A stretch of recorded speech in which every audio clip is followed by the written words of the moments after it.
Sahabat berkata, "Engkau ni Muhammad, datanglah sudah Nabi kita."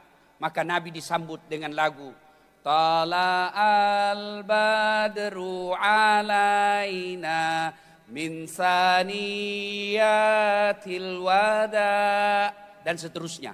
Inilah hadis yang dipakai oleh ulama yang menghalalkan lagu, yang sempat beberapa bulan terakhir ini ribut-ribut lagi soal lagu.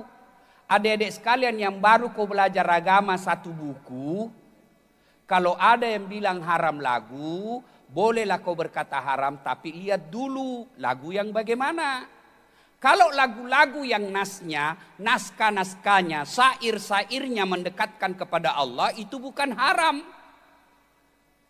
Contoh, lagu Nabi Rama. Mengapa mengapa minuman itu haram? Karena merusak kepikiran. Mengapa berzina juga haram? Karena itu cara binatang. Mengapa semua yang asik-asik itu diharamkan?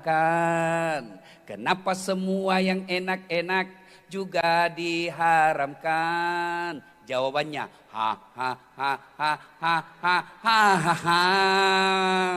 itulah perangkap setan, umpannya ialah bermacam-macam kesenangan.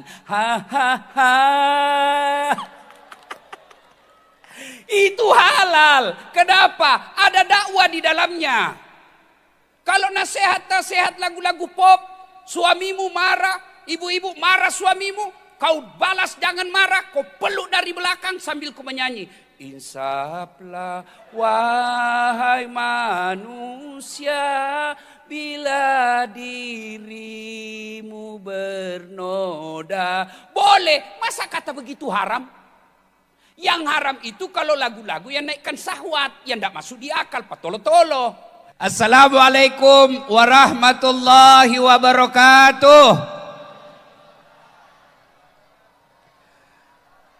Alhamdulillahi rabbil alamin. Wabihi nasta'inu ala umurid dunya waddin. Ashadu an la ilaha illallah wa ashadu anna muhammadan abduhu wa rasuluh. Allahumma salli ala Sayyidina Muhammad wa ala alihi wa sahbihi ajma'in. Amma ba'd. Faqad qala Allah subhanahu wa ta'ala fi kitabil karim. Bismillahirrahmanirrahim. Ya ayyuhalladzina amanu taqullaha haqqa tuqatih wa la tamutunna illa wa antum muslimun. Wahai orang-orang yang beriman, bertakwalah kalian kepada Allah dengan sebenar-benarnya takwa, dan janganlah kalian mati kecuali dalam keadaan beragama Islam. Wa qala idzan bismillahirrahmanirrahim. Ya ayyuhalladzina amanu dakhulu fis silmi kaffatan wa la tattabi'u khutuwatis syaitan innahu lakum adu mubin. Wahai orang-orang yang beriman, masuklah engkau ke dalam Islam secara sempurna, dan janganlah engkau ikuti langkah-langkah setan, karena sesungguhnya setan itu musuh yang nyata bagi kalian. Wa qala idzan bismillahirrahmanirrahim. Innallaha wa malaikatahu yusalluna 'alan nabi. Ya ayyuhalladzina amanu sallu 'alaihi wa sallimu taslima. Sesungguhnya Allah dan para malaikatnya berselawat kepada Rasulullah Muhammad sallallahu alaihi wasallam. Maka wahai orang-orang yang beriman, bersalawatlah kalian kepada Rasulullah dengan sebaik-baik salawat. Sadaqallahul azim. Maha benar Allah dengan segala firman-Nya. Bapak Ibu saudara-saudara sekalian, teristimewa pemimpin kita yang hadir di tempat ini, Bapak Haji Rahmat Masud SEMM, beserta Ibu Wali Kota Balikpapan yang insya Allah dimuliakan dan dirahmati oleh Allah Subhanahu wa Ta'ala. Juga kita muliakan para alim ulama, habaib, tokoh-tokoh agama yang hadir di tempat ini, yang kita harapkan selalu memberikan pencerahan kepada kita untuk kemaslahatan dunia dan keselamatan di akhirat. Dan para pejabat-pejabat yang hadir di ini, yang saya minta maaf tidak sempat sebut satu demi satu, di samping karena keterbatasan waktu, juga yang sejujurnya saya tidak tahu namanya masing-masing. Tapi saya cinta dan hormat, insya Allah dimuliakan rahmati Allah Subhanahu wa taala. Ibu bapak saudara-saudara sekalian, 1400 tahun yang lalu ada sebuah komunitas masyarakat di Mekah yang disebut masyarakat jahiliyah. Jahiliyah itu bukan sekedar berkaitan dengan waktu. Jahiliyah itu bukan sekedar 1400 tahun yang lalu, tapi jahiliyah itu berkaitan dengan karakter, sifat dan pembawaan. Apa karakter masyarakat jahiliyah pada zaman itu? Sombong, takabur, ada kasta, ada tingkat-tingkat dalam masyarakat. Perempuan pada zaman jahiliyah tidak ada nilainya sama sekali. Dilahirkan hanya untuk melahirkan. Perempuan zaman jahiliyah kalau dia lahir dianggap aib, dan tidak sedikit orang-orang Mekah yang menimbun hidup-hidup anaknya. Masyarakat jahiliyah. Masyarakat jahiliyah pada zaman itu ada juga yang disebut budak. Apa itu budak? Beda dengan pembantu. Kalau pembantu dia digaji tiap bulan. Kalau budak hak milik. Hak milik itu seperti HP. Manusia hak milik seperti HP. Mau ditempeleng, mau dijual, mau dibunuh, terserah. Itu namanya budak. Dan pada zaman jahiliyah, judi itu dianggap biasa. Mabuk-mabukan dianggap tradisi. Maka datang Islam. Turun Islam. Pada saat itu Rasulullah Sallallahu Alaihi Wasallam usianya 40 tahun. Naiklah dia di Kuahira. Berpikir. Kenapa kasihan ini masyarakatku? Kenapa kasihan ini sekampungku? Kenapa ini pemilih-pemilihku, saudara-saudaraku, keluargaku? Bodoh-bodoh sekali. Kenapa dianggap bodoh? Tuhannya ada 4. Zaman itu Tuhan ada 4. Lata, Manat, Uzza dan Hubal. Mereka bikin Tuhannya seperti manusia. Yang paling kaya dia bikin Tuhannya dari emas, lalu dia sembah. Ada tangannya, ada kakinya, ada kepalanya. Bawa sedikit kaya, dia bikin dari besi. Yang dibawanya lagi dia bikin dari kayu. Yang paling miskin dia bikin dari roti. Dia bikin tangannya, dia bikin kakinya, dia bikin kepalanya. Selesai dia sembah Tuhannya, lapar. Malu pu ikasi. Naitai pungalatalana. Dia lihat-lihat Tuhannya, Nabi bilang, Tuhan, sudah mau kuku sembah. Tolong kerjasamanya. Lapar kak, kasihan ini. Dia lihat-lihat Tuhannya dalam keadaan lapar. Dia ambil tangannya Tuhannya, dia makan. Dia ambil kaki Tuhannya, dia makan. Belum kenyang, kepalanya Tuhannya pun dia makan. Itu masyarakat jahiliyah zaman dulu. Maka turun agama Allah. Yang pertama ayat diturunkan, Iqra, baca. Mulailah Nabi berdakwah. Bismi rabbikal ladzi khalaq. Silakan kau baca tanda-tanda alam, tapi memuji dan membesarkan Allah. Yang tauhidnya intinya, la ilaha illallah Muhammad Rasulullah. Tidak Tuhan selain Allah, dan Muhammad adalah utusan Allah. Didakwakan secara sembunyi-sembunyi. Kemudian ketika masuk Umar bin Khattab Islam. Ya Muhammad, agama yang kita sampaikan ini adalah benar. Agama yang kita sampaikan ini adalah hak. Kenapa kita sembunyi? Kata Nabi, bagaimana caranya Umar? Nah sedikit kija ini. Kita sedikit ini. Kalau kita terang-terangan, dikeroyok kita. Apa kata Umar bin Khattab? Ya Muhammad, don't worry. Tentu dalam buku tidak ada don't worry. Ini bahasa Anatonji Das'at. Jangan cemas. Kalau ada yang coba halangi kamu Muhammad, saya. Kata orang Bugis, iya palapi aromu. Kalau ada yang ganggu kok, saya hadapi. Waktu itu Pak, Umar tidak ada kali berkelahi di Mekah. Waktu itu setiap ada lomba perkelahian setiap hari Jumat, Umar selalu menang. Begitu Umar masuk Islam, dakwah mulai disiarkan secara terang-terangan. Sebelum Umar, dakwanya japri. Jaringan pribadi. Setelah dia masuk Umar, di grup sebar. La ilaha illallah Muhammad Rasulullah. Maka pada saat itu keluarlah Rasulullah dari orang-orang Islam bikin baris. Berteriak mengelilingi Ka'bah dan Makkah pada umumnya. La ilaha illallah, la ilaha illallah. Wah, Abu Jahal, Abu Lahab, Abu Sofyan keberatan. Wah, bahaya ini. Terang-terangan milawan ki. Nah bilang Abu Jahal, maju kok. Nah bilang Abu Lahab, tahan, ada Umar. Coba mako. Nah bilang Umar, siapa mau pisah kepalanya, ganggu mak. Siapa yang mau janda istrinya, coba mako, mundur. Akhirnya, ringkas kisah, musyawarah ini orang-orang Arab. Orang-orang Arab yang tidak senang sama Nabi. Bikin musyawarah. Ketua sidang tentunya dipimpin oleh Abu Jahal. Saudara-saudara sekalian, diapain ini Muhammad? Makin lama makin bergerak. Dihalangi makin banyak pengikutnya. Dibunuh saudara-saudaranya makin banyak peminatnya. Diapain? Dari belakang usul. Ketua sidang, bagaimana kalau kita sogok dia cewek paling cantik? Dia bilang, bukan pejabat Indonesia itu. Kasih cewek hancur. Bukan Balikpapan. Kalau Pak Rahmat Masud, kau dengar tadi ya. Cuma dia pasti salah besar kalau orang banyak begini dia bilang 2 istri, hancur Bapak. Ya kan? Wah, kalau begitu ada usul lain. Ketua sidang, bagaimana kalau kita sogok uang? Dia bilang, aduh, bukan masyarakat Balikpapan yang banyak serangan fajar. Coba kalau begitu, kasih perempuan tidak mempan. Kasih uang tidak mempan. Kalau begitu, sogok jabatan. Dia bilang, bukan orang Indonesia itu. Jadi bagaimana? Jami banyak bicara, bunuh. Tapi kan dia ada keturunannya. Kalau dia dibunuh, melawan Bani Hashim. Bani Hashim ini marganya Rasulullah Muhammad SAW. Ada usul paling cerdas di belakang. Dia bilang begini, keroyoi. Kalau ada yang keberatan Bani Hashim, kan kita semua di sini. Ada Bani Auf, ada Bani Adi. Kita keroyok beberapa suku bersatu. Kalau ada melawan Bani Hashim, kita borongi.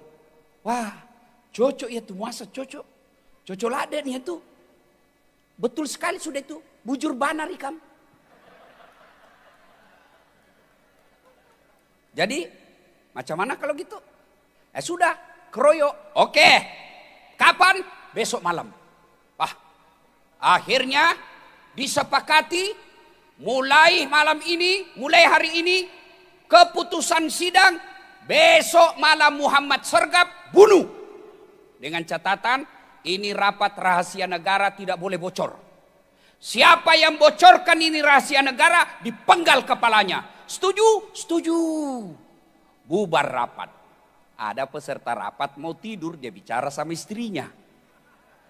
Dia bilang, Bu, datang rapat tadi. Terus ada rahasia ini, tapi jangan kau bilang-bilang nah. Rahasia negara ini. Jangan kau kasih bocor nih. Tenang maki Pak, tidak bahkan bocor. Saya saja tahu ki apakah Muhammad besok malam mau dibunuh. Rahasia nah, jangan kau kasih bocor. Tenang maki Pak, aman terkendali. Besok istrinya pergi pasar. Bukan Ibu Lena ini, bukan. Ya kau bersangka buruk terus. Apa? Ada rahasia, tapi jangan kau bilang-bilang nah. Apa? Jangan kau bilang-bilang. Kau saja kau kasih tahu ini. Tanam kau, ndak bocor ini Bu. Muhammad besok malam mau disergap. Masa? Iya, tapi jangan kau ngomong. Aman, rahasia terjaga. Ini yang di pasar kembali ke tetangganya. Nabila juga sama tetangga. Rahasia, jangan kau ngomong-ngomong. Ternyata Pak Rahmat dari dulu perempuan jangan kasih rahasia Pak. Bocor nih. Pasti bocor. Jadi kalau ada pejabat di sini Pak, jangan kasih tahu perempuan. Masalah kok. Saya biasa juga heran sama mamanya Cik. Biasa saya heran. Terutama itu kalau kenaikan gaji. Lebih cepat nah tahu. Saya dari mana bocor ini? Ternyata bendaharanya perempuan. Dan dia kerjasama sama Pak Cicil-Cicil. Ya, ibu-ibu. Tahu ndak? Itu Nabi bilang begini. Kalau perempuan mau gampang masuk surga, 2 rahasianya. Dengar, berapa? Berapa? 2. 1, jaga lisan. Mulai aku berpikir toh. Susah jaga lisan ini. Kan biasa itu nah bilang, nah betul itu ku bilang Ustaz, begitu memang. Justru betulnya itu namanya gibah. Kalau salah namanya fitnah. Tidak ada jalan itu kau cerita orang. Nah begitu memang Ustaz, justru begitunya namanya gibah. Kalau salah namanya fitnah. Ini cerita salah. Duduk-duduk begini saja itu masih gosip ki. Dia enggak cerita tapi bibirnya dong. Agak. Orang pakai gelang dia sibuk. Nah bilang semprotan gitu gelangnya. Ibu lihat itu yang dari Sulawesi Selatan haji yang bagaya. Banyaknya mas, setelah diperiksa pajaknya nah bilang palsu ini pak. Kaya haji. Nah coba lihat tahu Ibu Lena banyak uangnya, ndak penampilan mewah. Ini namanya istri pejabat, tanpa rahmat saya. Ada juga dede banyak dawasnya baru pinjam ji. Ya jangan jadi istri yang seperti itu. Satu, jaga lisan. Kalau orang datang ke rumahmu bawakan kau gosip, apa kau ucapkan? Na'udzubillah min zalik. Kita berlindung kepada Allah dari keburukan itu. Woi, itu ada anggota DPR kasihannya di, kenapa tidak terpilih lagi? Urusannya orang. Kok kira enak perasaannya dia tidak terpilih lagi? Lalu untuk apa kau cerita? Suaminya selingkuh. Memang ada perempuan yang senang suaminya selingkuh. Lalu untuk apa kau cerita? Kalau datang orang bawakan kau, Yanu, bilang kau na'udzubillah min zalik, kita berlindung kepada Allah dari keburukan kepada seperti itu. Yang kedua, kalau mau masuk surga tadi jaga lisan, kata Nabi yang kedua, ini agak berat, patuhi suamimu. Mulai mikir itu. Baru itu perempuan kalau dikasih tahu begini, Nabi bilang, mentang-mentang laki-laki penceramahnya, kau mau balik ceramah. Lain kali dibahas itu. Oh Masya Allah, bu, mamaknya C itu kasihan. Kalau saya komplain, saya bilang, bisamu sabar begitu, dia apa Nabi bilang? Saya bukan cari muka sama manusia. Saya bukan cari muka sama suamiku. Tapi saya mencari ridha Allah. Bagaimana cara cari ridha Allah? Ridhanya suamiku. Kalau ridha suamiku, Allah ridha kepadaku. Ini dunia sebentar ji. Oh, dalam hatiku berhasil saya ceramah. Oh, mamanya cek itu bu, Masya Allah. Kalau mau kak keluar, nah bawakan itu koper anuku, ranselku. Biar jam 4 subuh, bangun itu kasihan. Nah bawa itu ransel. Saya bilang, jam aku bawa sayang, berat. Nah bilang tidak sebanding beratnya tanggung jawabnya Ustadz mau nafkahi kami. Sudah itu, saya naik mobil, duduk mobil. Dia tidak akan pernah tutup mobil sebelum dia cium tanganku dulu. Sudah itu nak cium lagi nih. Nak cium tangan. Ini agak lama. Ini kenapa? Nah istriku. Pernah aja kau cium begitu suami no? Susah kau masuk surga itu. Besok cium memang nih suamimu. Kalau boy pada, hei surga. Sudah itu bu. Cukup tidak? Nak usap dadaku. Baru dia bilang apa? Ustadz, ridhoi saya. Dia tidak akan pernah tutup pintu sebelum. Iya sayang, saya ridhai kau. Baru dia jalan. Lalu ku lepas di kau pahlawan. Tambah-tambah gini, tambah-tambah. Coba ibu, kalau ibu lakukan ini, cari ridha Allah melalui ridhanya suami, ibu gampang masuk surga. Cuma masalahnya ibu lawan suami, tukang gosip, mau masuk surga. Kok kira ada urus kok di dalam? Ya, nah, sudah. Maka pada saat itu mulailah Islam didakwahkan secara terang-terang. Bocor juga ini soal. Nabi tahu. Nabi dikepung rumahnya, tapi Nabi sudah tahu. Siapa yang beritahukan? Komandan intelnya malaikat, Jibril. Muhammad waspada, besok malam akan ada pengepungan. Siap, ganti korek di kopi 86. Udah. Ini tidak ada dalam buku ini 86. Ini kan susah ton ceramah kalau terlalu serius. Bapak tinggalkan saya. Dengar baik-baik, ini ada hadiah umrohnya nanti nih 4 orang. Cuma saya selalu baca hadiah umroh, tidak pernah tahu saya diundang-undang. Undang juga saya Pak Wali pendamping, kasihan tuh. Masuk ini barang. Nah sudah Bapak Ibu Saudara sekalian, dikepunglah rumahnya Nabi. Dikepung rumahnya Nabi. Dalam hadis diceritakan, dalam sejarah diceritakan, begitu eratnya pengepungan itu, dijelaskan biar kucing lewat pada malam itu bisa ditahu. Tapi Allah perintahkan Nabi Muhammad, ya Muhammad, kau baca ini ayat. Ada yang tahu itu ayat? Ada yang tahu? Ada yang tahu ibu-ibu majelis taklim ayat apa yang dibaca Nabi? Ada? Ada, coba sebut. Apa? Bismillahirrahmanirrahim. Wa ja'alna min baini aydihim wa min halfihim fa'aghasaynahum. Kurang lebih Allah sampaikan di depan mereka, samping mereka, kiri kanan mereka ada seolah-olah ada dinding sehingga Muhammad lewat tidak ada yang melihatnya. Inilah ayat yang dia pakai mahasiswa kalau ada razia polisi lalu lintas. Wih, polisi lalu lintas, dia baca itu ayat. Jangan minta ini, lewat, itilang. Data ada baru Ustaz bohong-bohong. Kenapa aku bilang bohong? Saya baca ini ayat Ustaz, ditangkap kak. Kenapa kau ditangkap? Saya tidak pakai helm. Bukan ayat yang salah, kau yang beleng-beleng. Baru itu ayat, nah hafal juga itu Pak Polisi. Sekarang lebih canggih, nah pakai bapak-bapak kalau pulang tengah malam. Nah baca itu supaya tidak didapat sama istrinya. Baru istrinya sudah siap di pintu. Sudah lewatlah Nabi, tidak ada satupun yang melihatnya. Lewat Nabi sah. Begitu Abu Lahab tersadar, sergap rumahnya Nabi, dobrak pintunya, ternyata Nabi sudah tidak ada. Siapa yang di tempat tidurnya Nabi? Ali bin Abi Thalib. Dikasih bangun Ali bin Abi Thalib remaja waktu itu. Dicekek lehernya. Lalu Abu Jahal berkata, Aina Muhammad? Mana Muhammad? Dia bilang Ali, saya juga tidak tahu, orang baru bangun kau tanya-tanya. Mana Muhammad? Kau tidak ada, kau lihat tidak ada. Abu Jahal lalu keluar dari rumah Nabi.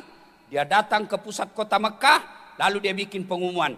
Saudara-saudara sekalian, siapa yang mendapati Muhammad dalam keadaan hidup atau mati, saya kasih hadiah 100 ekor onta betina.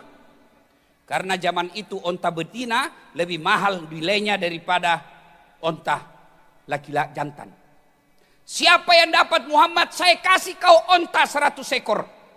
Kira-kira kalau dirupiahkan sekarang sekitar 2,5 miliar. Siapa yang dapat Muhammad kepalanya hidup atau mati, saya kasih kau hadiah 2,5 miliar. Bertebaran para pencari jejak. Nabi lari meninggalkan Mekah bersama dengan Abu Bakar Siddiq. Dikejar. Masuk bersembunyi di Gua Hira, di Gua Zur. Di Gua Zur didapat gua itu. Didapat itu gua. Intip. Turun pertolongan Allah. Allah menurunkan pasukannya bukan burung ababil seperti waktu mau dihancurkan Ka'bah. Bukan malaikat Jibril. Apa yang Allah turunkan? Laba-laba. Tahu laba-laba, Dek? Tahu? Bahasa Parisnya spider. Iya. Paris itu Pare-Pare dan sekitarnya. Tuh. Laba-laba. Garangkang. Dia bikin sarang. Adik-adik tahu sarang laba-laba? Pernah lihat sarang laba-laba? Ibu-ibu pernah lihat sarang laba-laba? Banyak di rumah tuh. Karena malas dibersihkan. Sarang laba-laba. Begitu rapuh. Sarang laba-laba, ambil ballpoint, simpan di atasnya, pasti koyak. Tapi apa yang terjadi? Sarang laba-laba yang rapuh, sarang laba-laba yang gampang koyak, mengalahkan para pasukan hebatnya Abu Jahal. Apa dia bilang? Abu Jahal, tidak mungkin ada manusia di dalam. Kalau ada manusia di dalam pasti robek ini sarang laba-laba. Begitu dia mau ngintip, Abu Bakar mau minta kencingi dirinya. Dia bilang, mati kita, mati maki kasihan. Didapak maki, iruntudi. Tapi apa kata Nabi? Abu Bakar, la tahzan, innallaha ma'ana. Abu Bakar, jangan kau cemas, jangan kau khawatir, jangan kamu takut, Allah bersama kita. Turun lagi bantuan Allah. Apa bantuan Allah? Burung merpati. Dia keluar, begitu keluar Abu Lahab berkata, betul Abu Jahal. Tidak mungkin ada manusia kalau ada merpati mengeram di dalam. Keluar mereka. Dia bilang, "Ai, lapas Nabi Muhammad, lewat." Pergi 3 hari 3 malam di dalam Nabi bersembunyi. Pada saat Nabi bersembunyi, tidur pulas di atas pahanya Abu Bakar. Karena Nabi capek dikejar-kejar, tertidur. Dan begitu pulasnya tidurnya, dalam hadis dijelaskan, napasnya Nabi kedengaran keluar dari hidungnya, bukan dari mulut. Kalau keluar dari mulut namanya ngorok. Itu ngorok. Ibu ketawa berarti sudah bayangkan suaminya di samping. Tapi ini keluar dari hidungnya. Kira-kira seperti ini. Pulas sekali Nabi. Dalam keadaan Nabi pulas tidur, tiba-tiba Abu Bakar melihat ada kalajengking. Skorpion. Kalajengking. Keluar. Mau menggigit Nabi. Abu Bakar serba salah. Dibangunkan Nabi, tidak enak. Beliau lagi pulas tidurnya. Tidak dibangunkan, digigit kalajengking. Pada saat keadaan genting itu, Abu Bakar mengambil keputusan yang sangat spektakuler. Apa? Dia masukkan jari-jari kakinya ke dalam sarang itu. Digigit laba-laba. Digigit sama kalajengking. Bahasa Bugisnya balipat tarutung. Tahu itu yang ada ekornya begini? Digigit. Abu Bakar tahan sakitnya. Dia gigit lidahnya supaya tidak mengerak. Dia teriak-teriak. Belum lagi selesai sakit digigit kakinya. Masih ada lagi kalajengking keluar. Tangannya lagi dia kasih masuk. Dia tahan rasa sakitnya. Begitu sakitnya tanpa disadari. Air mata dari matanya Abu Bakar keluar. Air mata menyentuh pipihnya Nabi. Nabi bangun karena disentuh air matanya Abu Bakar. Lalu Nabi bangun dan berkata, Maka kenapa aku menangis? Dia bilang Abu Bakar. Digigit saya. Dia bilang Nabi, kenapa kau tidak ngomong? Tidak tega saya Rasul. Nabi berkata, sini lukamu. Diusap dengan tangannya Nabi, sembuh. Dengan izin Allah. Begitulah cintanya Abu Bakar Siddiq kepada kita. Kepada Rasulullah. 3 hari bersembunyi. Setelah keadaan kemudian aman. Nabi yakin sudah aman. Nabi melanjutkan perjalanannya. Di Madinah, perbatasan di Madinah, sahabat pada cemas. Sahabat muda gelisah. Kenapa? Sudah berhari-hari Nabi belum sampai. Nabi, ada yang berkata, sudah dibunuh Nabi ini. Kata yang lain, tidak, tunggu saja. Mereka cemas. Kenapa? Waktu itu belum ada alat telekomunikasi seperti sekarang. Kalau mogok jalan dari Balikpapan ke Samarinda, bosa di telepon teman. Kempes bam mobil. Tenang kok, habis bensin. Pada saat itu tidak ada. Semua sahabat cemas. Dalam keadaan menunggu dan cemas, sahabat satu naik ke atas pohon kurma. Tiba-tiba dari jauh kelihatan ada debu yang naik ke atas. Lalu sahabat berkata, engkau ni Muhammad, datanglah sudah Nabi kita. Maka Nabi disambut dengan lagu, Tala'al badru alaina min saniyatil wada. Dan seterusnya. Inilah hadis yang dipakai oleh ulama yang menghalalkan lagu. Yang sempat beberapa bulan terakhir ini ribut-ribut lagi soal lagu. Adik-adik sekalian yang baru kau belajar agama satu buku. Kalau ada yang bilang haram lagu, bolehlah kau berkata haram, tapi lihat dulu lagu yang bagaimana. Kalau lagu-lagu yang naskah-naskahnya, syair-syairnya mendekatkan kepada Allah, itu bukan haram. Contoh, Laguna merama. Mengapa mengapa minuman itu haram? Tadadadad. Karena merusak kepikiran. Mengapa mengapa berzina juga haram? Dudududu. Karena itu cara binatang. Mengapa semua yang asik-asik itu diharamkan? Kenapa semua yang enak-enak juga diharamkan? Jawabannya ha ha ha ha ha ha ha ha ha. Itulah perangkap setan, umpannya ialah bermacam-macam kesenangan. Ha ha ha. Itu halal. Kenapa? Ada dakwah di dalamnya. Kalau nasihat-nasihat lagu-lagu pop, suamimu marah, ibu-ibu marah suamimu, kau balas jangan marah, kau peluk dari belakang sambil kau menyanyi. Insaflah wahai manusia, bila dirimu bernoda. Boleh, masa kata begitu haram? Yang haram itu kalau lagu-lagu yang naikkan syahwat, yang tidak masuk di akal, patolo-tolo. Cikampek, Tasik Malaya, aku capek gara-gara dia. Beleng-beleng. Apa itu? Cikampek. Apa kau dapat itu Cikampek? Jangan ketawa, saya serius ini. Ada Tom itu ibu-ibu PKK ini. Kalau satu, dua, bapak-bapak di belakang, tiga. Kalau begitu lagu-lagu begitu haram. Putar ke kiri nona, putarlah ke kiri ke sekarang kanan. Apa kau dapat itu kiri kanan?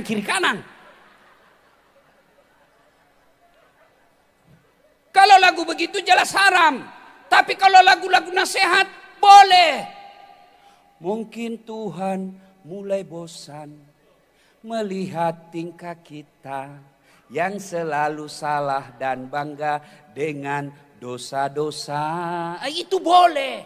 Jadi adik-adik sekalian, kalau kau baru belajar agama, jangan kau berani menyalah-nyalahkan apalagi sampai mengkafir-kafirkan orang. Baru kau satu baca kau buku, kalau ada cerita haram ini, bilang kau saja, oh dia tidak tahu ini, dia tidak ikut perang Badar. Perang Badar itu kan disambut dengan lagu Tala al-Badru. Ya, nah sudah. Sampai Nabi. Ketika Nabi sampai, sahabat berlomba-lomba.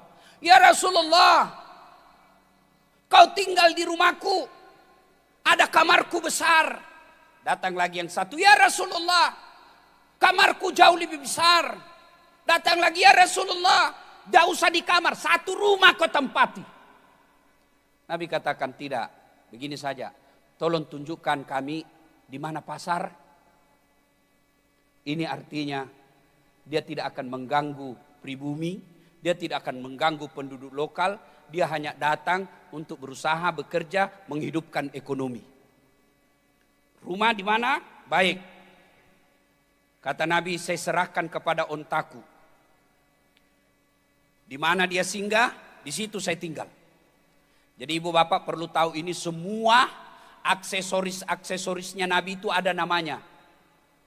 Jadi keliru kalau ada orang berkata apa arti sebuah nama. Nama itu penting. Coba kalau disebut namanya. Siapa nama? Rahmat Mas'ud. Pasti orang Islam. Iya toh? Siapa namamu? Bertus Margarius Tinus. Pasti bukan orang Islam. Siapa namamu?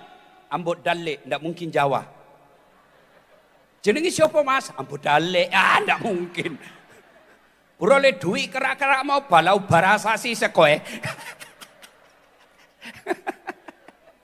Iya toh. Itu nama. Sebut nama aja. Bisa ditahu. Iki siapa namanya? Margana Sunda. Margono Jawa. Ambok Dalle Bugis. Ya toh. Cingping Tong. Tionghoa. Jadi jangan bilang apa arti sebuah nama. Bayangkan kalau tidak ada nama pemilu caleg kemarin. Bagaimana itu caleg kodong kampanye? Pilih saya, siapa? Anu. Ya ibu bapak saudara-saudara sekalian, maka sampailah Nabi. Kemudian pada saat itu Nabi membuat masjid. Itulah Masjid Quba yang menurut informasi dari Nabi, orang yang wudhu dari hotel, lalu dia datang ke Masjid Quba, sholat dia 2 rakaat, sama hukumnya dia 1 kali umroh. Karena pada saat itu orang-orang di Quba merasa, di Madinah merasa, ya Rasulullah enak betul orang Mekah. Dia cuma keluar rumahnya, datang ambil miqat, tawaf, sa'i, selesai umroh.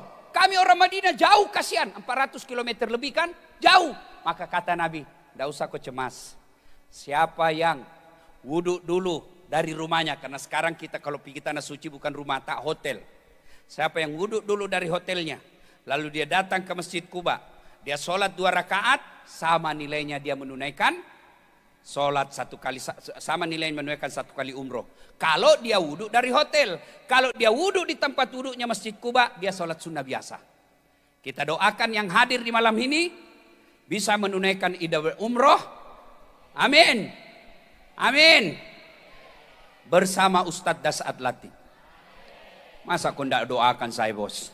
Nah, sampailah di situ, maka itulah sejarah kisah ringkas ini. Itulah awal yang dijadikan momentum menjadi tahun baru Islam yang kita kenal dengan tahun baru Hijriah. Sekarang cerita sudah selesai. Apa yang bisa kita amalkan? 1, demi iman, demi keyakinan, jiwa, harta tidak ada artinya kalau iman. Orang dulu di Mekah demi imannya la ilaha illallah, dia rela mati. Satu perempuan, orang Islam yang pertama menjadi martir. Orang Islam yang pertama mati mempertahankan kalimat tauhid la ilaha illallah. Bukan laki-laki, bukan orang kaya, tapi hamba sahaya namanya Sumayyah. Budaknya Abu Jahal. Dia bilang, Sumayyah kau bilang la ilaha illallah. Dia bilang, Abu Jahal bilang, kau bilang Muhammad pembohong. Kau bilang Muhammad pembohong. Muhammad al-Kazzab. Muhammad al-Kazzab. Apa kata Sumayyah? La ilaha illallah Muhammad Rasulullah. Abu Jahal jengkel. Dia kubur hidup-hidup itu Sumayyah ibu. Dia kubur sampai di lehernya. Dijemur. Malam kedinginan. Siang kepanasan. Lalu datang Abu Jahal. Sumayyah kalau kau mau saya lepas, bilang kau Muhammad pembohong. Tapi apa kata Sumayyah? Allahu wahid. Allahu akbar. La ilaha illallah. Dicabut kembali, diikat di batang kayu, lalu dibilang lagi sama Abu Jahal, Sumayyah kau katakan Muhammad pembohong. Sumayyah tetap katakan la ilaha illallah. Allah. Jengkel Abu Jahal, dia bilang, saya tahu kau bela-bela Muhammad karena Muhammad gagah toh, suamimu tidak gagah. Barangkali kau mau sama Muhammad. Jengkel Sumayyah, dia kumpul semua air liur yang ada di mulutnya, dia ludahi Sumayyah. Dia ludahi Abu Jahal. Mukamu tidak lebih kotor daripada kotoran yang keluar dari perutmu. Marah Abu Jahal diludahi mukanya, dia ambil tombak, dia gajang semuanya perutnya Sumayyah, wafat. Dialah manusia pertama yang mati mempertahankan la ilaha illallah. Ibu-ibu, jangan di sini. Jangan. Cukup pelihara sholatmu. Itu cintamu kalau kau hijrah. Yang lama ini malas sholat, kau sholat. Yang lama ini belum pakai jilbab, jaga jilbabmu. Yang selama ini pakai jilbab tapi masih sempit-sempit, tahun baru longgarkan jilbabmu. Yang selama ini masih milih-milih orang menikah mau dia cari kerja, mulai hari ini cari suami yang baik agamanya. Itulah hijrah.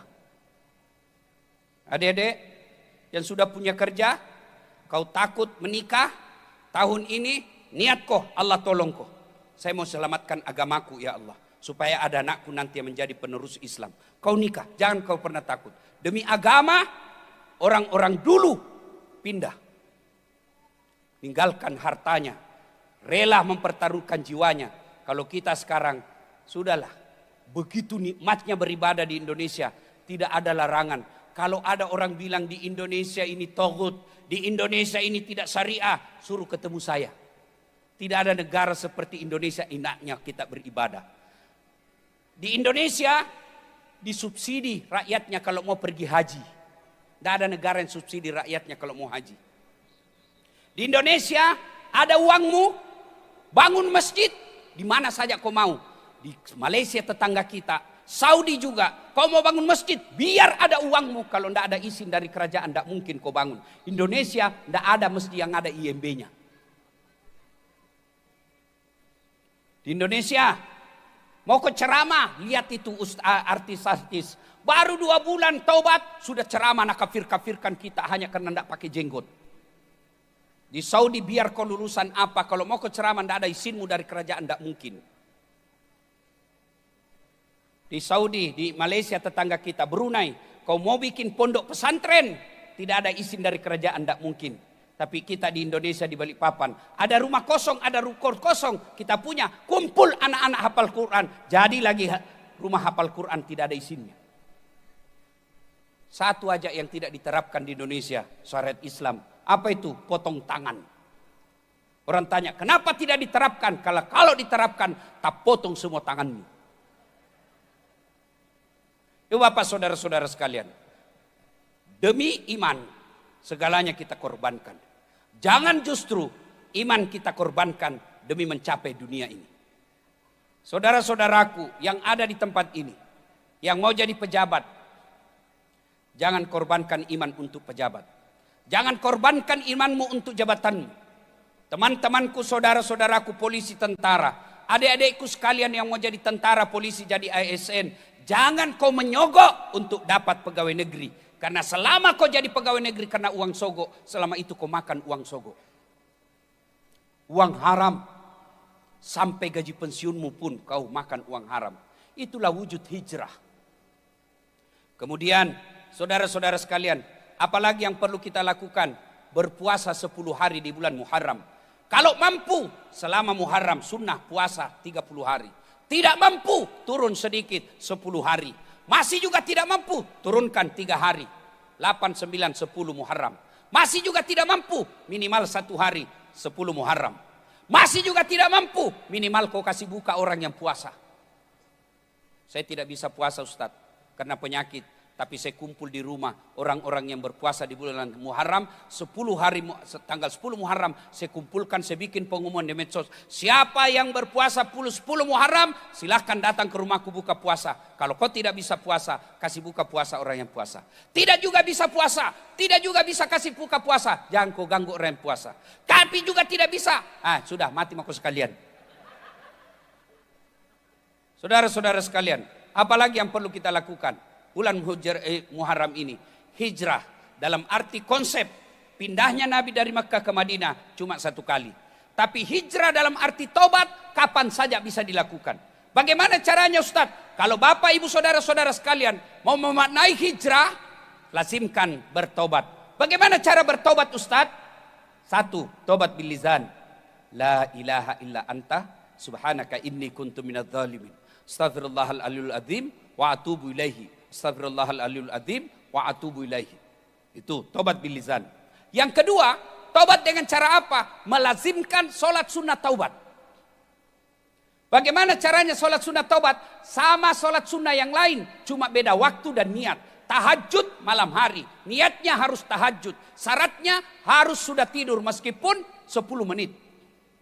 Kalau sholat taubat disunnahkan, Nabi selalu melakukan, selesai sholat maghrib nunggu isya. Berapa rakaat? 2 rakaat bagus, 4 rakaat spesial, 6 rakaat teristimewa. Saya tidak tahu niatnya Ustaz. Niat tidak harus bahasa Arab, boleh pakai bahasa Bugis. Wakate, misal ini contoh gini ya. Bahasa Arabnya, salli sunnatal taubat, rakataini lillahi ta'ala, Allahu Akbar. Tidak tahu itu, bahasa Bugis. Wakate mas sampaja sunnat taubat, 2 rakaat sunnai riseseku lillahi ta'ala, Allahu Akbar. Bahasa Indonesia, saya niat sholat taubat 2 rakaat, sunnah hukumnya bagi saya lillahi ta'ala, Allahu Akbar. Itu pun kau tidak tahu, berdiri tegak menghadap kiblat, bilang kau saja begini, Tuhan Salat sunat taubat nah, Allahu Akbar. Boleh. Ya ketawa serius kayak ini bu.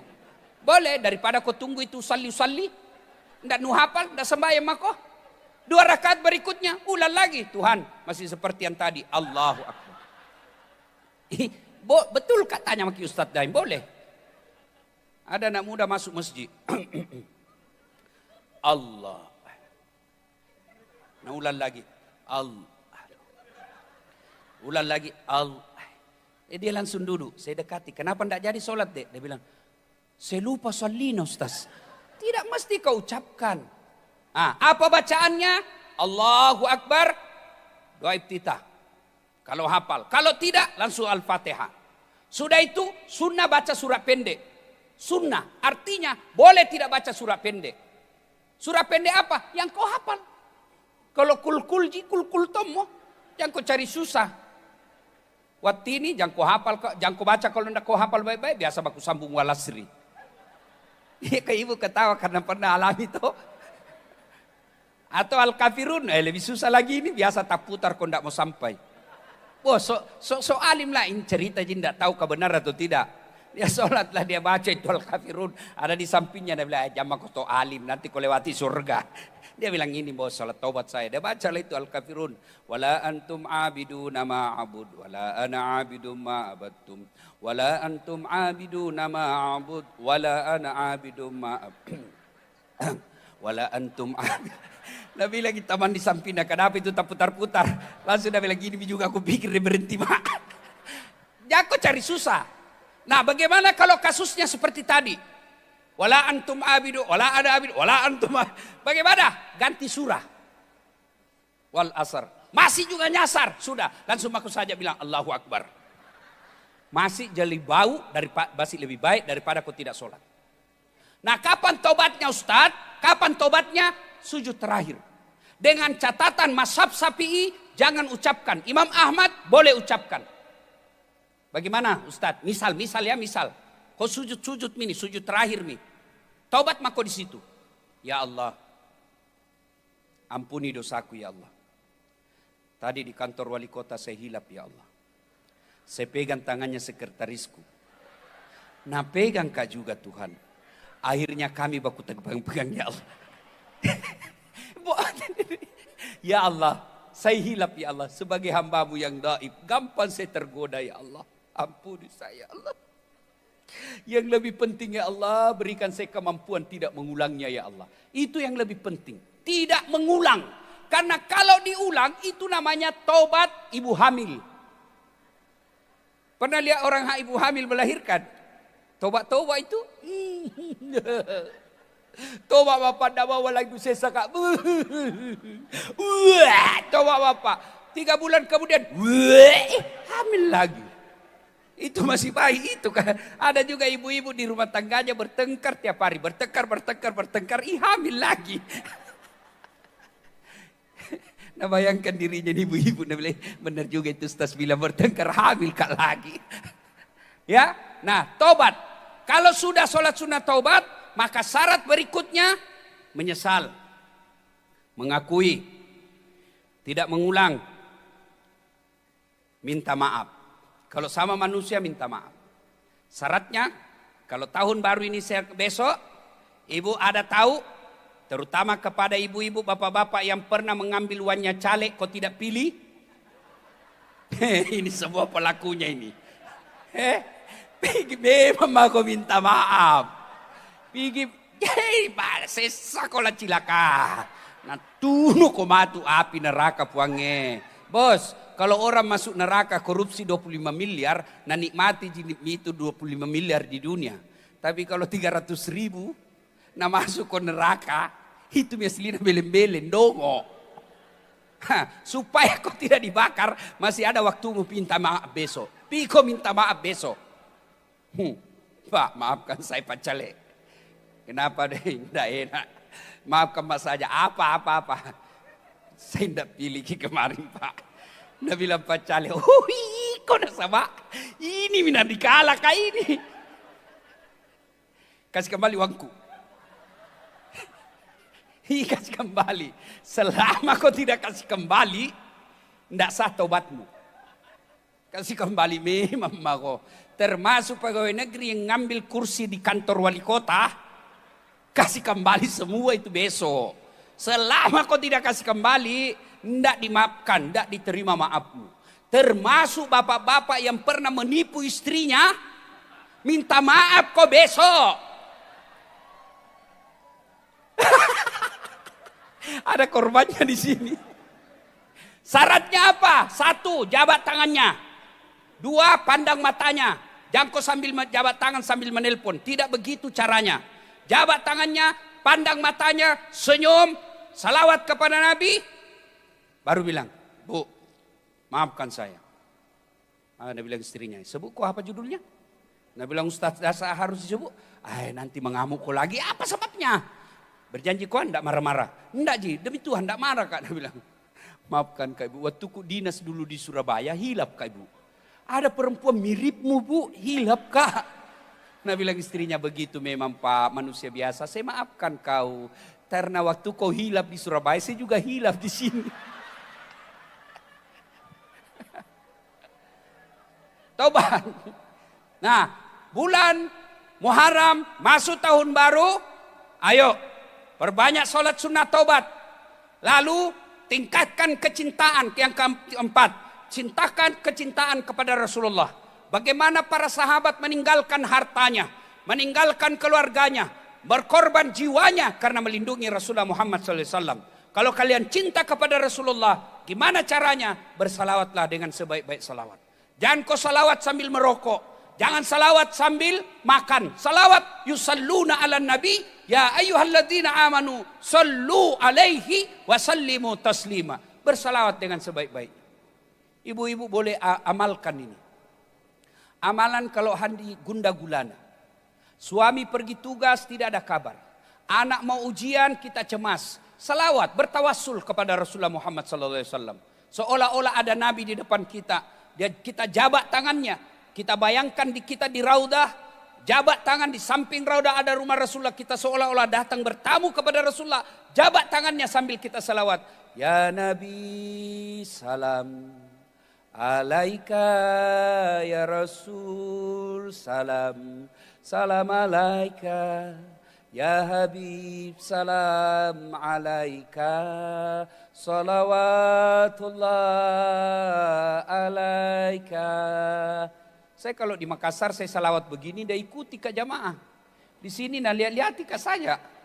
Kok kira saya nyanyi kan kau cilaka? Ayo kita salawat bareng-bareng. Yuk. Salatullah salam ala toha rasulillah. Salatullah ala yasin. Ayo kita nyalakan HP. Yuk, blitnya dinyalakan. Ayo, kita bagai rasa cinta syukur kita tahun baru. Yuk kita nyalakan. Adek-adek, yuk nyalakan blitnya HP-nya. Yang tidak punya HP pinjam HP-nya temanmu. Yuk, Masya Allah sampai di belakang. Ayo nyalakan. Ya, baik HP cicilan maupun sudah lunas nyalakan semua. Yuk. Yuk. Salatullah salah ala toha rasulillah. Salatullah salamullah ala yasin. Tawassalna bi bismillah wa bil hadi wa kulli mujahidi lillah bi ahlil badri ya Allah. Salatullah ala toha rasulillah. Salatullah ala yasin. Masya Allah. Terima kasih. Silakan simpan kembali. Yang kelima, makna hijrah itu adalah menjadi lebih baik. Bapak-bapak pendosa, wala tai'asu min rauqillah. Jangan kau putus asa. Ibu-ibu yang pernah terlibat judi online, taubat. Yang pernah mengkhianati istrinya, taubat. Yang pernah mengkhianati suaminya, taubat. Datanglah anak muda mengadu kepada Nabi. Ya Rasulullah, saya pezina, saya pemabuk, saya pemaksiat. Kata Nabi, bertaubatlah anak muda. Tapi aku ulang lagi ya Rasul. Kata Nabi, taubat kau lagi. Ku ulang lagi ya Rasul, taubat kau lagi. Lalu anak muda berkata, ya Rasulullah, berarti banyak dosaku kalau begitu. Nabi menjawabnya, anak muda, dosamu banyak, ampunan Allah jauh lebih banyak. Dan hebatnya kalau kita bertobat kepada Allah, tidak ada tapi-tapinya. Tidak seperti tokoh-tokoh politik kita. Kalau dia bersangkutan berperkara dengan hukum, apa dia bilang? Ya, saya maafkan, tapi proses hukum harus tetap berjalan. Tidak memaafkan namanya itu. Dan orang yang pemaaf, Allah janjikan, innallaha, orang yang bertobat, innallaha yuhibbut tawwabina. Saya cinta kepada hambaku yang bertobat. Bapak ibu saudara-saudara sekalian, tidak ada artinya kita peringati tahun baru ini kalau tidak ada perubahan hidup dalam kehidupan kita. Berubahlah menjadi yang lebih baik. Yang tadinya sholatnya masih malas-malas, tahun baru ini kita tunaikan sholat kita 5 waktu. Yang sudah 5 waktu kita tunaikan tahun baru ini dengan berkualitas lebih baik, kita sholat berjamaah di masjid. Kita yang sudah sholat berjamaah di masjid, kita tingkatkan lagi kualitasnya dengan memperbanyak sholat-sholat sunnahnya. Adik-adik sekalian yang belum pakai jilbab, hijrahlah tahun ini dengan memakai jilbab. Kita yang sudah pakai jilbab, maka jilbab itulah hati kita menjadi perempuan yang rahmatan lil alamin. Para pejabat yang selama ini belum melayani masyarakat dengan sebaik-baiknya, bekerjalah dengan lillahi ta'ala. Supaya apa? Tiap bulan dapat gaji, tiap tahun dapat promosi jabatan, di akhirat juga menjadi dapat pahala. Karena melayani masyarakat itu adalah sebuah amal.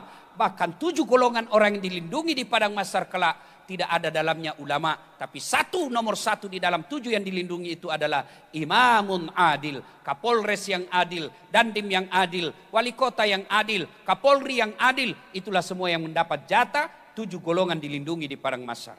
Jadilah pejabat yang baik. Rakyat yang selama ini masih suka memeras caleg dan calon kepala daerah, hijrahlah tahun ini. Tidak ada lagi memeras bagi calon kepala daerahnya.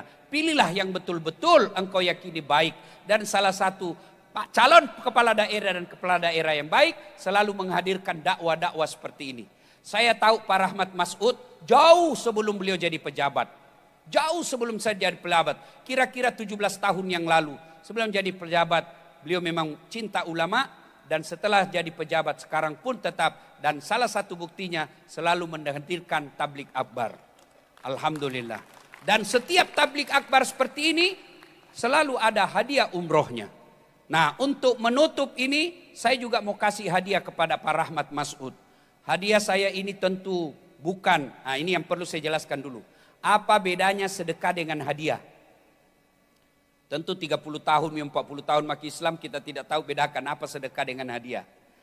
Sedekah itu Pak Rahmat Mas'ud kasih saya namanya sedekah. Kalau saya kasih Rahmat Mas'ud namanya hadiah. Jelas ya? Yusuf Kalla kasih saya hadiah. Sedekah. Saya ke Yusuf Kalla hadiah. Nah, saya memberi hadiah. Bukan karena saya banyak duit. Mana itu? Hadiahku saya berikan kepada Pak Rahmat Mas'ud. Ini bahasa Ogina lipa. Nah, lipa. Sarung gajah duduk. Gajah yang sejak saya lihat ini duduk aja terjadinya terus. Gajah duduk. Pak Rahmat, saya perlu terjelaskan. Kenapa saya kasih beliau hadiah sarung? Satu, sarung itu menutup aurat. Dipakai ibadah. Jadi saya berharap Pak Wali Kota di periode kedua yang akan datang. Amin. Menutup auratnya masyarakat Balikpapan. Aurat itu simbol rasa malu. Tutuplah orang-orang miskin yang malu menjadi peminta-minta. Tutuplah pegawai daerah yang malas bekerja.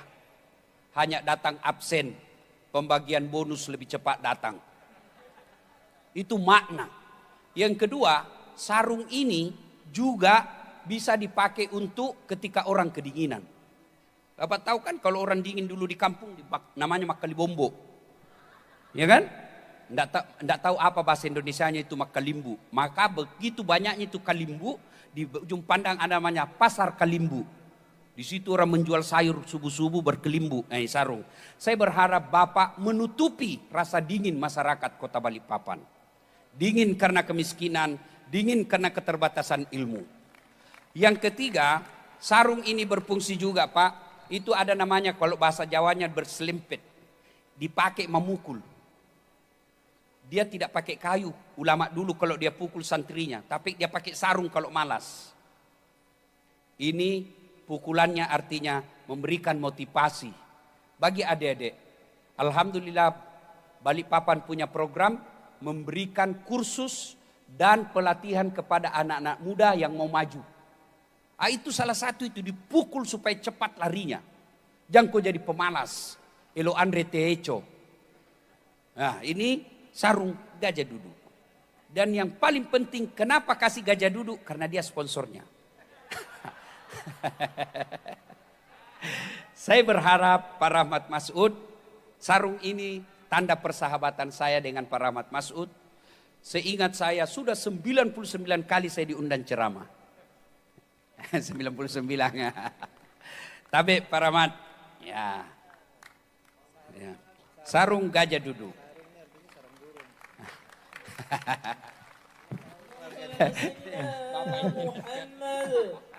Sarung. Ya, jadi Bapak Ibu, ya mudah-mudahan ini berkah. Sarang burung, sarung, gajah duduk. Nah, gajah yang duduk terus. Terima kasih Pak Wali. Ya, sarang burung walet. Ya. Karena saya diminta untuk memberi hadiah, memberikan pertanyaan. Maka pertanyaan pertama, ibu-ibu dulu ya. Di atas baru dikasih pertanyaannya atau dia ditanya dulu? Oh, ditanya dulu. Yang di dalam besi atau di luar? Di luar. Ya, ibu-ibu dulu. Siapa di sini yang janda muda? Angkat tangan. Mana? Janda muda. Wih, bukan muda ibu. Janda muda itu 20 tahun. Ada. Sekarang makin banyak orang janda gara-gara judi online. Ya, ayo, siapa? Tidak ada yang mengaku. Kalau begitu siapa di sini janda tua?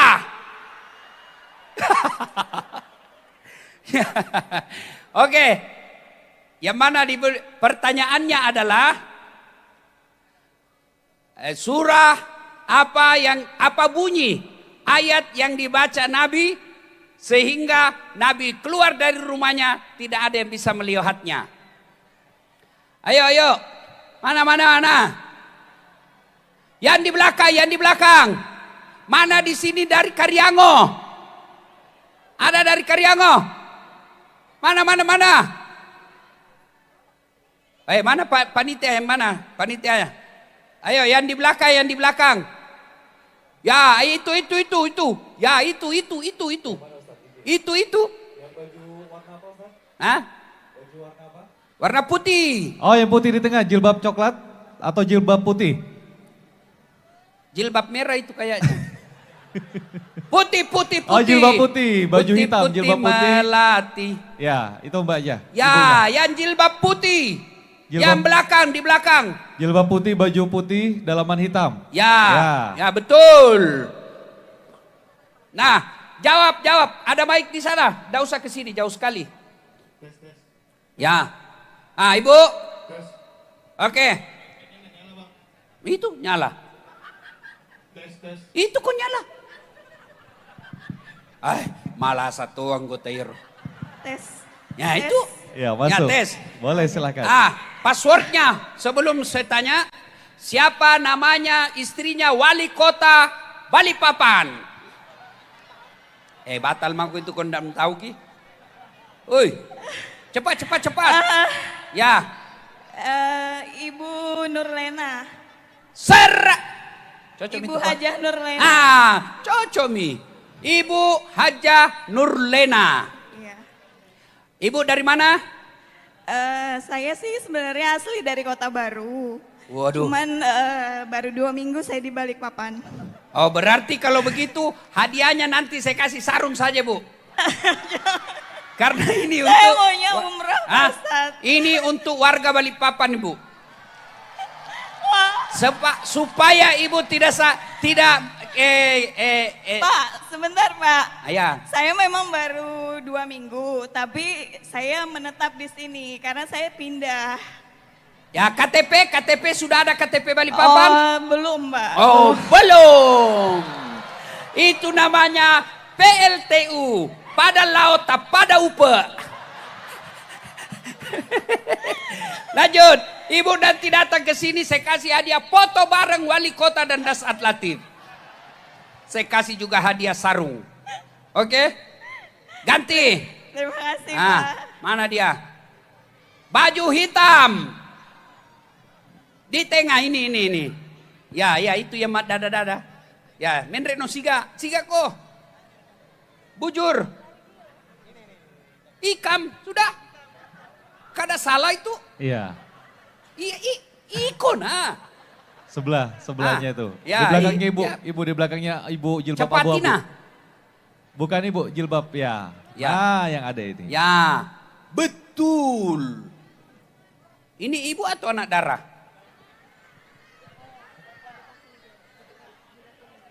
Ya rezekinya lah. Aja mau mengimpur Mbok. Ya, pertanyaannya yang tadi. Sekarang, siapa nama wali kota Balikpapan? Bapak Haji Rahmat Masud. Hah?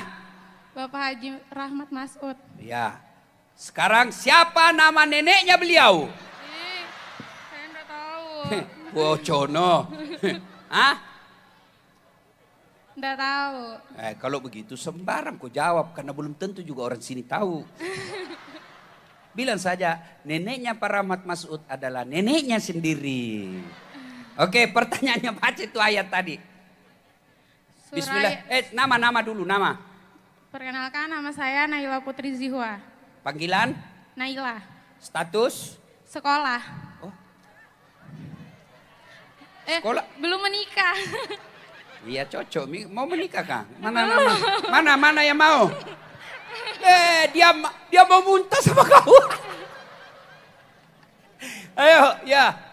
A'udzu billahi minasyaitonir Alamat Manggar, dulu. Manggar. Hah? Manggar. Ya. Ya. Sebelah mananya rumahnya Pak Camat? Enggak tahu. Hah? Jauh. Oh, bujur kah? Bujur. Oke, iyalah. Mulai. Bismillah. A'udzu billahi minasyaitonir rajim. Waj'alna min baini aydihim saddan wa min khalfihim saddan faghshaynahum fahum la yubsirun. 100. Kau beruntung sekali, Dek. Kau coba baca itu ayat kau pergi umroh. Banyaknya kasihan pegawai negeri sudah puluhan tahun. Mau umroh gajinya pas-pasan, umroh sampai sekarang. Kau beruntung sekali, kau sujud syukur nanti. Mudah-mudahan ada cowok isi jodoh situ. Bagus lagi cara bacanya, Masya Allah. Siapa nama ikam tadi? Naila. Panggilannya? Naila. Oh Naila, aduh. Andai saja belum punya istri saya deh, aduh. Sayang sekali ya. Sudah cemburumu cowok. Jadi tongko ustaz. Sudah follow saya di IG? Belum. Wah, follow saya ya, mulai sekarang follow. Ya, nanti saya follow. Dasat Latif 1212. Ya. Jangan lupa like and share. Oke, naik ke sini deh. Ya, sini. Nanti Ibu Lena yang kasih hadiah, jangan saya. Satu lagi, ibu-ibu. Ya, paling belakang. Ya, mana panitianya? Paling belakang. Siapa di sini yang di belakang yang dari Karyango paling jauh? Hah? Dari mana? Ya PLN. Ya KN. IKN bukan Balikpapan. Ya paling belakang, paling belakang. Yang jilbab hitam. Baju hitam, jilbab hitam, rok hitam. Ya, sini. Jangan dulu pulang.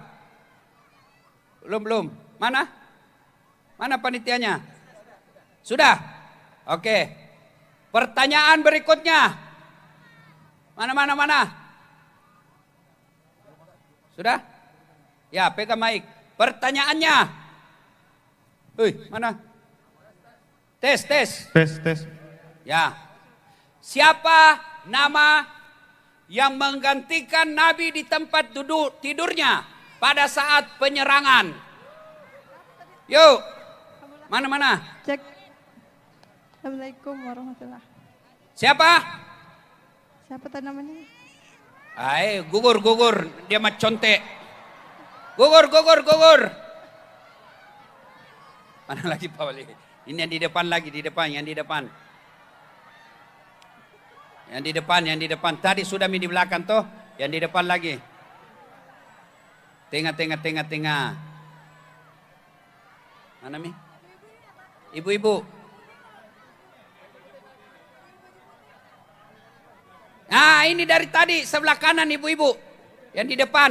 Jago balik dan biar orang. Ya itu ibu, ini yang paling depan ya. Ya, nama ibu. Ya, nama. Hah? Ya itu betul sudah ibu. Ya. Ibu Marsi. Ibu Marsi. alamat. Hah? Warga. Ya. Alamatnya. Warga. Oh IKN tidak boleh ibu. Bukan. Ini yang KTP Balikpapan. Ya mana.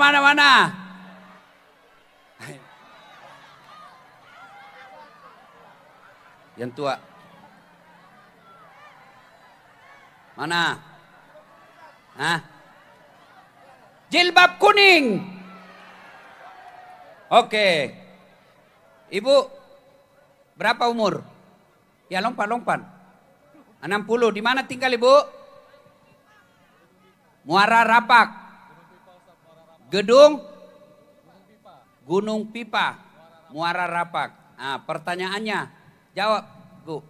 Siapa nama sahabat Nabi yang menggantikan tadi Bu?